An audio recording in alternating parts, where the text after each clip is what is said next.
அற்புதத்தை நாங்கள் விசுவசிக்கிறோம். ஆண்டவரே, இவருடைய உடலிலிருந்து இந்த கட்டி இந்த நேரத்திலே மறைந்து விட்டது என்று நம்புகிறோம். இயேசுவின் நாமத்திலே, இயேசுவின் நாமத்திலே கட்டியே இந்த உடலிலிருந்து இப்போது வெளியேறு, உடலிலிருந்து வெளியேறு. இனி எந்த காரணம் கொண்டு அந்த உடலிலே நீ தோன்றக்கூடாது, வரக்கூடாது. உனக்கு கடவுள் எந்த இடத்த வச்சிருக்காரோ அந்த இடத்துக்கு நீ போயிரு. இயேசு கிறிஸ்துவே, உமக்கு நன்றி செலுத்துகிறோம். அந்த சகோதரிகளை நீர் குணப்படுத்தியதற்காக உமக்கு நன்றி செலுத்து. அவங்க முழுமையாக அதிலிருந்து விடுதலை பெற்றதற்காக உமக்கு நன்றி செலுத்து. இந்த அந்த கட்டி முழுமையாக மறைந்து விட்டது என்று விசுவசிக்கிறோம். இனிமேல் அந்த உடலிலே அந்த கட்டிகள் வராதபடி பார்த்துக்கொள்ளும். ஆண்டவரே, உமக்கு நான் நன்றி செலுத்துகிறேன், போற்றுகிறேன். இயேசுவின் நாமத்திலே, இயேசுவின் நாமத்திலே.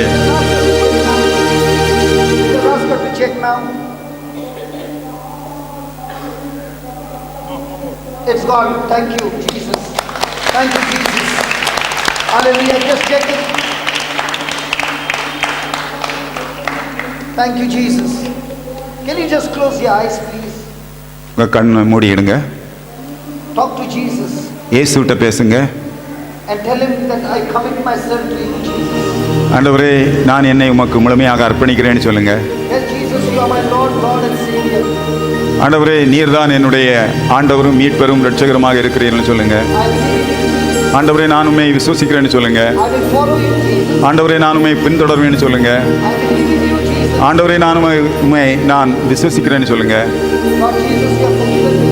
ஆண்டவரே இயேசுவே, நீர் என்னை மன்னித்திருக்கிறீரப்பா.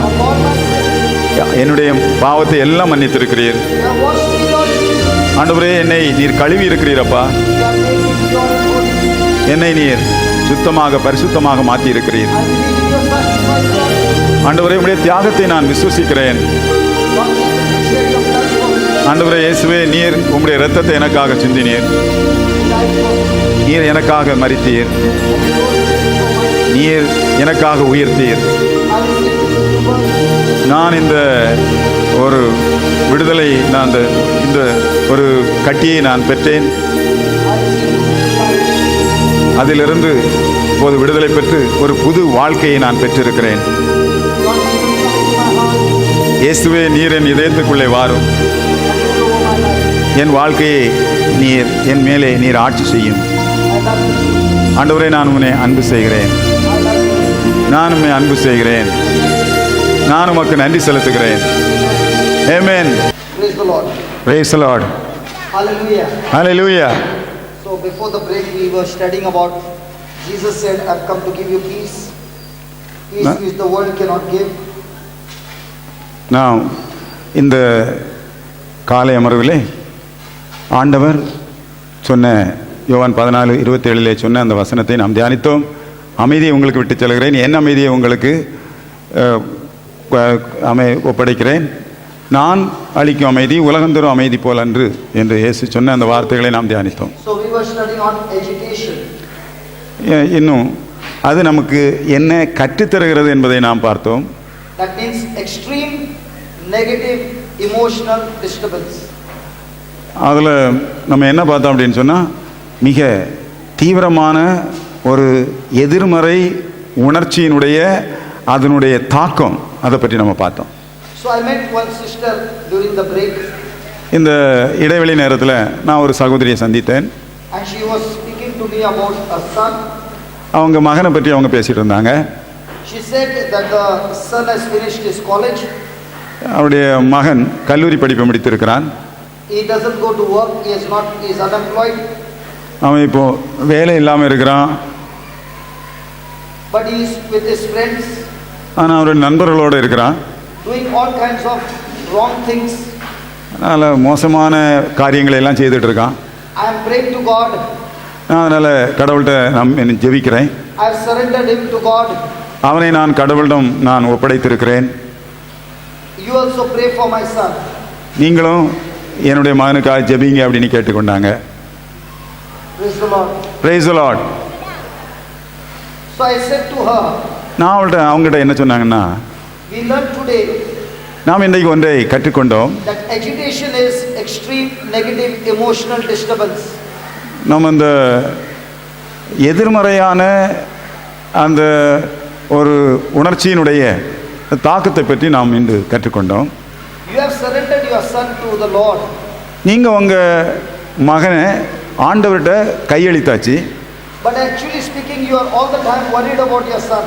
ஆனால் நீங்கள் ஆண்டவர்கிட்ட நான் கையளிச்சிட்டேன், ஒப்பு கொடுத்துட்டேன்னு சொன்னாலும் எப்பவும் உனக்கு உங்கள் மகனை பற்றி நீங்கள் கவலைப்பட்டுட்டே இருக்கிறீங்க. You are praying to God, but when you see those negative things happening before your eyes, you are all the time worried and you are agitated.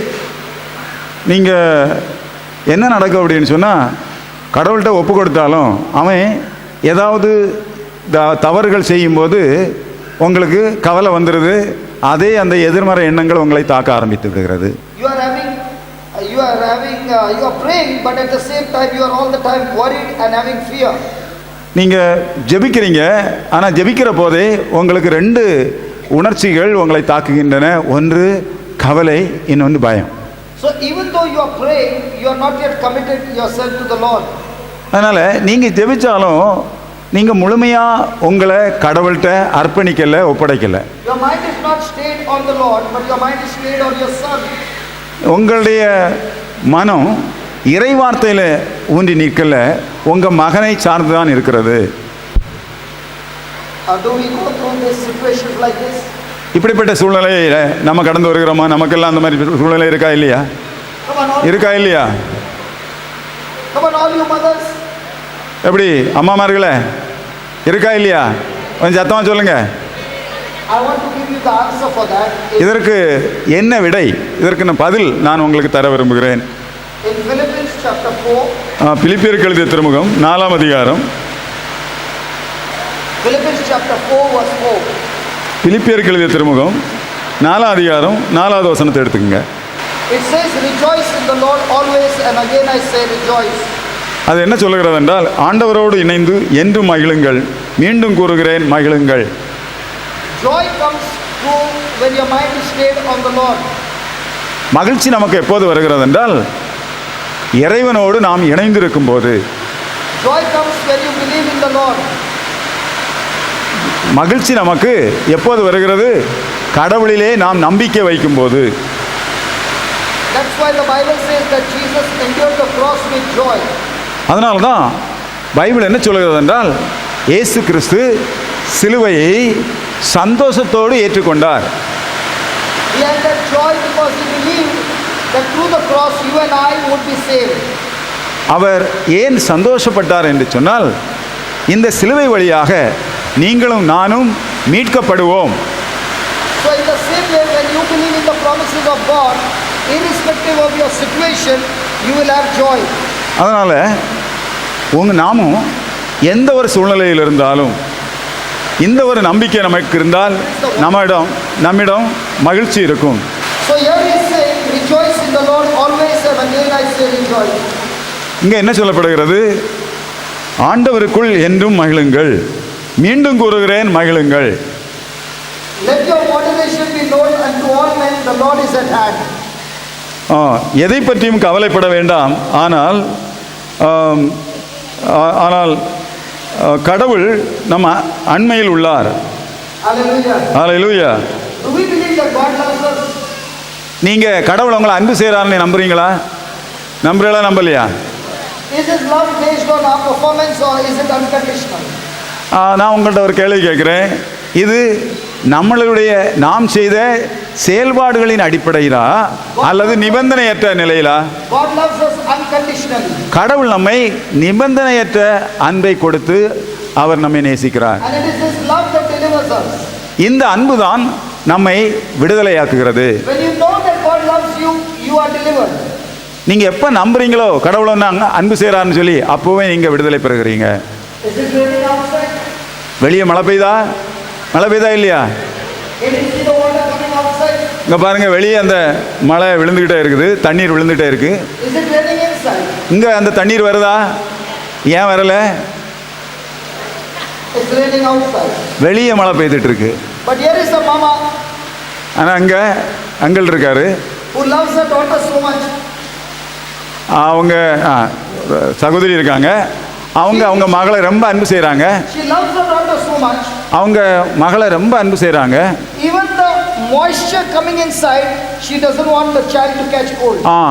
அந்த பிள்ளைக்கு மேலே ஒரு அந்த கச்சை கூட அடிக்கக்கூடாது, அடித்தா அவங்களுக்கு ஒருவேளை ஜலதோஷம் வந்துடும் அப்படின்னு நினைக்கிறாங்க. She should have taken the hanky and put it on her head first.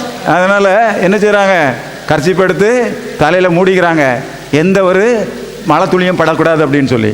But she's not bothered about herself. அவங்கள பற்றியே அவங்களுக்கு கவலை இல்லை. She's bothered about her daughter.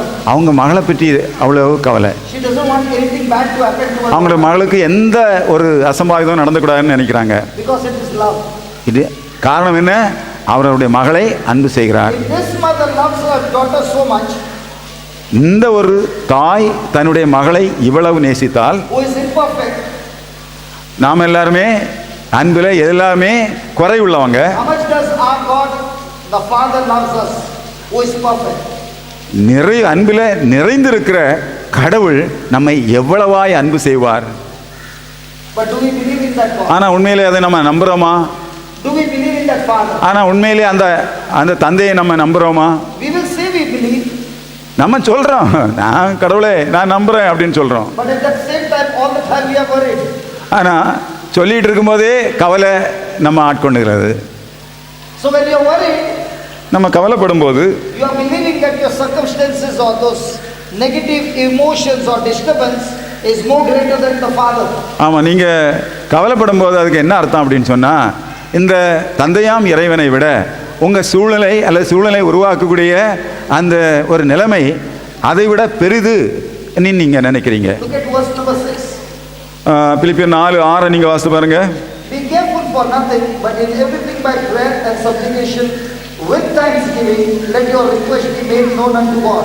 எதை பற்றியும் கவலைப்பட வேண்டாம், ஆனால் நன்றியோடு கூடிய இறைவேண்டல் மன்றாட்டு ஆகிய அனைத்தின் வழியாகவும் கடவுளிடம் உங்கள் விண்ணப்பங்களை தெரிவியுங்கள். Do not be anxious of anything, எதை பற்றியும் கவலைப்பட வேண்டாம், but in everything by prayer and supplication. ஆனால் எல்லா ஜெபத்தையும் என்ன செய்யணுமா, 2 இது. ஒன்று நன்றியோடு கூடிய இறைவேண்டல் மன்றாட்டு. With a thanksgiving. நன்றியோடு கூடிய இறைவேண்டல் மன்றாட்டு. So when you pray to God about your situation, உங்க சூழ்நிலையை பற்றி நீங்க கடவுளிடம் ஜெபிக்கும் போது let it be made known to God. அதை கடவுளுக்கு தெரியப்படுத்துங்கள். With thanksgiving. எப்படி தெரியப்படுத்தணும்? கடவுளே உமக்கு நன்றி. அதை நம்பி that from now on God will take care of it. ஆண்டவர் அதை பொறுப்பேற்றுக் கொள்வார் என்ற நம்பிக்கையோடு நன்றி கூறி நாம் ஜெபிக்க வேண்டுமா? From now on I commit myself to you God. ஆண்டவரே, இப்பொழுது நான் இன்றிலிருந்து என்னை முழுமையாக உமக்கு ஒப்புக் கொடுக்கிறேன். From now on I believe that you will interfere in this situation. ஆண்டவரே, இப்போதிலிருந்து என்னுடைய சூழ்நிலையை நீர் பொறுப்பேற்றுக் கொள்வீர் என்று நான் நம்புகின்றேன். From now on I will no longer carry those cares and worries in my mind. இப்போதிலிருந்து என்னுடைய வாழ்க்கையில் உள்ள கவலைகளையோ கிளேசங்களையோ நான் சுமந்து கொண்டிருக்க மாட்டேன் என்று சொல்லுவோம். Example, உதாரணம், the mother's son who is going out of hand, going and doing the wrong things. தாய் மகன் வெளியே போய் அவன் எல்லா மோசமான காரியங்களையும் செய்கிறான். Again and again negative emotional disturbance will say, look at your son, look at your son, look at your son. Your son is going on the wrong side. இவங்க நம்புறேன்னு சொல்றாங்க, ஆனால் என்ன ஆகுது, ஓயாம இந்த எதிர்மறை எண்ணங்கள் இவர்களை எப்படி தாக்குது பாரு. நீ நம்புறேன்னு சொல்ற, ஆனால் உன் பிள்ளை என்ன செய்யுது, வேண்டாத வேலை அவ்வளோயும் செய்துக்கிட்டே இருக்கு. These thoughts will continuously come to the mother. இந்த சிந்தனை ஓயாமல் அவர்களை தாக்கி கொண்டே இருக்கும். At that time she opens her mouth and says, God, I thank you that I have handed over my son into your hands and you are taking care of his well-being, and I thank you and praise you, he is in your hands. அந்த நேரத்தில் நீங்கள் என்ன செய்யணும்னா, அந்த அம்மா என்ன செய்யணும்னா, ஆண்டவரே, என்னுடைய மகனை பொறுத்த மட்டும் நான் உங்கள்கிட்ட ஒப்படைச்சாச்சு, நீர் அவனை பொறுப்பேற்றுக்கிடுவீர், ஆகவே நான் உமக்கு நன்றி செலுத்துவேன்னு சொல்லி அவங்க தொடர்ந்து நன்றி செலுத்தி கொண்டே இருக்க வேண்டும். I am his mother.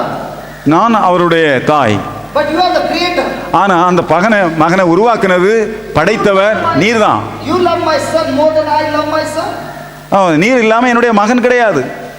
So I am not going to get worried. அதனால நான் என்னத்துக்கு கவலைப்படணும்? I am going to rejoice. நான் அதனால சந்தோஷப்பட போகிறேன். That you are doing something great in my son's life. என்னுடைய மகனுடைய வாழ்க்கையில நீர் பெரிய காரியத்தை செய்ய போகிறேன் என்று நான் நம்புகிறேன். Can you see it with your eyes? ஒருவேளை உங்க கண்ணால அதை பார்க்க முடியாமல் இருக்கலாம். No. ஒருவேளை இல்லாமல் இருக்கலாம். You can see exactly opposite. ஒருவேளை நீங்க கண்ணால பார்க்கிறது வந்து நேரே எதிர்மறையான ஒரு காரியத்தை பார்க்கலாம். But you are believing ஆனா நீங்க நம்புறீங்க that God really has got great plans in my son's life. என்னுடைய மகனுடைய வாழ்க்கையிலே பெரிய திட்டம் ஒன்றை வைத்திருக்கிறார் என்று நீங்கள் நம்பலாம். For my son's future. என்னுடைய மகனுடைய எதிர்காலத்திற்கென்று ஒரு நல்ல திட்டத்தை அவர் வைத்திருக்கிறார் என்று நீங்கள் நம்பலாம். Not for destruction. அவனுடைய அழிவுக்காக அல்ல. And I am committed to that word. நான் அந்த வார்த்தைக்கு என்னை அர்ப்பணித்திருக்கிறேன். I am committed to that word. அந்த வார்த்தைக்கு நான் என்னை ஒப்புக் கொடுத்திருக்கிறேன். Every time a negative thought comes, ஒவ்வொரு முறையும் எதிர்மறை எண்ணம் என்னை தாக்கும் போது I am going to say God is doing something great in my son's life. ஆண்டவர் என்னுடைய மகனுடைய வாழ்க்கையில் ஒரு பெரிய காரியத்தை செய்ய போகிறார் என்று நான் சொல்ல போகிறேன். Now did the mother choose not to believe those thoughts and to believe God's word? இங்கே அப்படி சொல்லும்போது அந்த அம்மா வந்து இந்த கடவுளுடைய வார்த்தையை நம்பினார்களா நம்பலையா? Now did the mother choose not to be troubled by those negative thoughts? இந்த எதிர்மறை உணர்ச்சிகளாலே நான் பாதிக்கப்பட மாட்டேன் என்ற ஒரு தீர்மானத்தில் அதை செய்தார்களா இல்லையா? Now did the mother choose to use the word of God to trouble the trouble? அதில் இவங்க என்ன செய்தாங்க? அங்கே வருகிற ஒரு பிரச்சனைக்கு அந்த பிரச்சனையை என்ன செய்கிறாங்க? அந்த பிரச்சனைக்கு பிரச்சனை கொடுத்தாங்க. எது வழியா? இறை வார்த்தை வழியா. Using the word of God, she has learned to trouble her trouble. என்ன பிரச்சனை? நீ பிரச்சனை வந்தியா? அந்த மாதிரி உனக்கு நான் பிரச்சனையை உண்டாக்குறேன் இறை வார்த்தை வழியா அப்படின்னு So சொன்னாங்க. when you learn to trouble your trouble will think twice before troubling you. அதனால ஒரு பிரச்சனை வரும்போது அந்த பிரச்சனையை எப்படி பிரச்சனைக்கு பிரச்சனையாக்கணும், அந்த பிரச்சனையை நம்ம மேற்கொள்ளணும் அப்படிங்கிறதுக்கு இங்க நமக்கு சொல்லி இருக்கு. When you learn to trouble your trouble, you will learn to trouble your trouble in such a way that you will get victory over your trouble. அதனால ஒரு பிரச்சனை வரும்போது அந்த பிரச்சனைக்கு பிரச்சனை உண்டாக்குறது எப்படின்னு உங்களுக்கு தெரிஞ்சிருந்தா அந்த பிரச்சனைக்கு மேல உங்களால வெற்றி கொள்ள முடியும். When you begin to get victory over your trouble, you will become a champion over the trouble. அப்படி நீங்க அந்த பிரச்சனைக்கு மேல வெற்றி கொள்ள ஆரம்பிச்சிட்டீங்கன்னா அப்புறம் நீங்க யாருங்க? பெரிய ஒரு champion ஆயிருவீங்க. Once you become champion in troubling your trouble, you will go around teaching others how to trouble their trouble, and they will also be able to overcome their trouble. அதனால அப்படி சாம்பியன் ஆக என்ன செய்வீங்க? ஒவ்வொரு இடமா சென்று சொல்லுவீங்க எப்படி பிரச்சனை வரும்போது அந்த பிரச்சனைக்கு பிரச்சனையை உருவாக்கி அதை எப்படி நம்ம வெற்றி கொள்றது அப்படின்னு சொல்லி ஒவ்வொரு இடமா போய் நீங்க போதிக்க ஆரம்பிச்சிருவீங்க. Once you learn to trouble your trouble all the time, you will have the peace of God that will destroy your trouble. பிரச்சனையை எப்படி பிரச்சனைக்கு எப்படி பிரச்சனை கொடுக்குது அப்படின்னு தெரிஞ்சு அதை எப்படி மேற்கொள்வதுன்னு சொல்லி உங்களுக்கு தெரிஞ்சுக்கிட்டா நீங்க என்ன செய்வீங்க? உங்க மனசுக்குள்ள இந்த கடவுள் தருகிற அந்த சமாதானத்தை கொண்டிருப்பீர்கள். இப்போ உங்களுக்கு ஒரு கேள்வியை கேட்டுடுங்க. You trouble your trouble or your trouble troubles you? இப்போ உங்கள்ட்ட ஒரு கேள்வி கேட்குறீங்க. பிரச்சனை உங்களுக்கு பிரச்சனை உண்டாக்குதா அல்ல பிரச்சனைக்கு நீங்க பிரச்சனை உண்டாக்குறீங்களா? எது உண்டாக்குறீங்க? நீங்க பிரச்சனைக்கு பிரச்சனை உண்டாக்குறீங்களா அல்லது பிரச்சனை உங்களுக்கு பிரச்சனை உண்டாக்குதா? பிரச்சனை தானே உங்களுக்கு பிரச்சனை உண்டாக்குது. Do you translate correctly? They are not responding. என்ன சொல்றீங்க? They are disturbed by the troubles. Trouble only troubles them. Hello, is the trouble troubling you or you are troubling the trouble using God's word? ஆமா. நீங்க என்ன செய்யணும்? அந்த பிரச்சனைக்கு பிரச்சனை உண்டாக வேற ஒன்றும் செய்யணும். இறை வார்த்தையை பயன்படுத்தினா போதும். Only those who learn to trouble their trouble using God's word will experience the peace of God. அதனால கடவுள் தருகிற அந்த அமைதி நம்ம பெறணும்னா ஒண்ணு பிரச்சனை வந்துனா அந்த பிரச்சனைக்கு நம்ம பிரச்சனையை உண்டாக்கணும். எது வழியா? இறை வார்த்தையை சொல்லி. Hallelujah. Hallelujah. That's what verse number 7 says. And the peace of God, which passes all understanding, shall keep your hearts and mind through Christ Jesus. அதனால தான் பிலிப்பியர் 4:7 இவ்விதமாய் பேசுகிறது. அப்பொழுது அறிவெல்லாம் கடந்த இறை அமைதி கிறிஸ்து இயேசுவோடு இணைந்துள்ள உங்கள் உள்ளத்தையும் மனத்தையும் பாதுகாக்கும். So the more and more you learn to trouble your trouble, the more and more you make a choice not to be agitated by those negative emotions, but to be fixed on God's word. That peace will guard your heart and mind in Christ Jesus. அதனால நீங்க பிரச்சனையை எப்படி பிரச்சனைக்கு ஒரு பிரச்சனையை உண்டாக்குறது அப்படின்னு சொல்லி நீங்க அறிஞ்சுக்கிட்டீங்கன்னு சொன்னா நீங்க என்ன செய்வீங்க அப்படின்னு சொன்னா இறை வார்த்தையில ஒன்றி நின்று கடவுள் தரக்கூடிய அறிவெல்லாம் கடந்த அமைதியை நீங்க உங்க மனதுக்குள்ள வரவிடுவீங்க. Even if you come to church, ஒரு நீங்க ஆலயத்துக்கு வரும்போது கூட even if you listen to the retreat, இந்த தியானத்துல நீங்க கேட்டுக்கொண்டிருக்கும் போது but you don't make a choice to believe in God's word, இறை வார்த்தையை நான் நம்புவேன் அப்படின்னு சொல்லி ஒரு தீர்மானம் செய்யலைன்னா, if you don't make a choice of commitment to the word of God, இறை வார்த்தைக்கு என்னை நான் அர்ப்பணிப்பேன் என்று நீங்கள் தீர்மானம் செய்யவில்லை என்றால், if you do not keep your mind stayed on God's word, இறை வார்த்தையின் மேல் என்னுடைய கண்ணை பதிய வைப்பேன் என்று சொல்லாவிட்டால், you don't experience the peace of God. அந்த கடவுள் தரக்கூடிய அறிவெல்லாம் கடந்த அந்த அமைதி உங்க மனதுக்குள்ளே கடந்து You வராது. only experience worry and fear. நீங்க வேற என்ன தான் நீங்க அனுபவிப்பீங்க? பயம்தான் உங்களை ஆட்கொள்ளும். That worry and fear will bring loneliness, depression and destruction. இந்த ஒரு கவலை பயம் நமக்கு என்ன கொண்டு வரும்? தனிமை உணர்வை கொண்டு வரும், மனச்சோர்வை கொண்டு வரும், நம்ம மனதுக்குள்ள கொந்தளிப்பை கொண்டு வரும். So who are the people who will experience the peace of God? ஆனால் கடவுளுடைய அமைதியை அனுபவிப்பவர்கள் யார்? The people who have learned to hand over their cares to God. தங்களுடைய கவலைகளை கடவுளிடம் கொடுக்க அறிந்திருப்பவர்கள். This is going to take practice.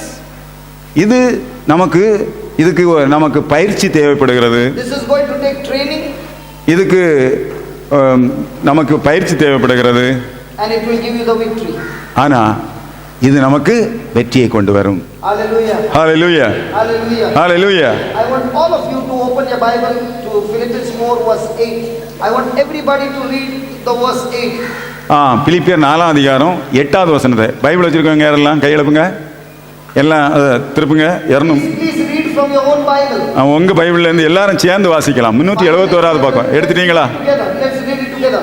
Finally, brethren, whatsoever things are true, whatsoever things are honest, whatsoever things are just, whatsoever things are pure, whatsoever things are lovely, whatsoever things are of good report, if there be any virtue and if there be any praise, think on these things. எல்லாரும் சேர்ந்து வாசிப்போமா? Bible இருக்காங்க, வாசிப்போமா?